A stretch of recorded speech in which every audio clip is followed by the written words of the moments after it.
nous allons attaquer la première partie, la sensibilité animale en droit positif, une protection inégale par une approche catégorielle. On évoquait tout à l'heure les dispositions de l'article 515-14 du Code civil, qui est venu mettre en avant le caractère sensible de l'animal, puisque le texte dit « les animaux sont des êtres vivants doués de sensibilité », et vous le rappeliez tout à l'heure, sous réserve des lois qui les protègent, les animaux sont soumis au régime des biens. Cette loi, ce texte est issu d'une loi qui était une loi fourre-tout, en fait, puisque c'était la loi de 2015 relative à la modernisation et à la simplification du droit et des procédures dans les domaines de la justice et des affaires intérieures. Et il y avait 2-3 modifications pour le Code civil qui avaient trait effectivement aux animaux, dont l'instauration de ce texte. Ce texte a une valeur, me semble-t-il, plutôt déclarative que normative. Et là, on se pose la question de savoir quelle effectivité on va donner à cette disposition de l'article 515-14 du Code civil.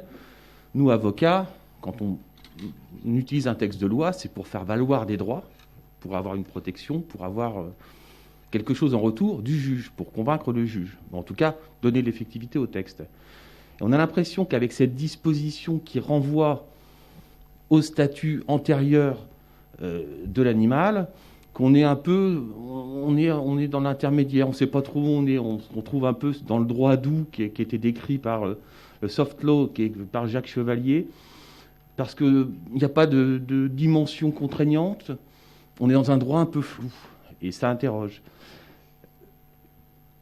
À l'occasion de la préparation du colloque, j'ai découvert une réponse ministérielle qui a été rendue en 2016. C'est le ministre de la Justice, en 2016, qui répondait à une question de 2014, donc entre deux, la loi est intervenue, sur le statut de l'animal.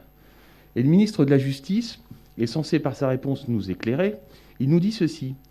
La loi de 2015, donc relative à la modernisation, qui a instauré le nouvel article 515-14, l'a fait afin de préciser que les animaux sont des êtres vivants doués de sensibilité, soumis sous réserve des lois qui les protègent au régime des biens.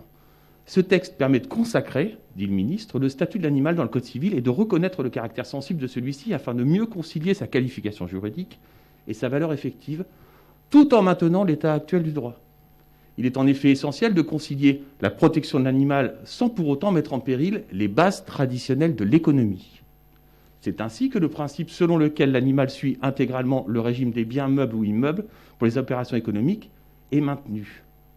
Donc on voit bien qu'on a voulu faire de ce texte 515-14 une déclaration, mais derrière, l'effectivité va poser difficulté, et c'est un renvoi à des textes qui étaient des textes antérieurs.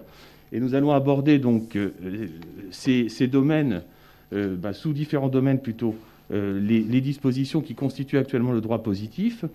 Et le titre le dit, on est sur une protection inégale par une approche catégorielle.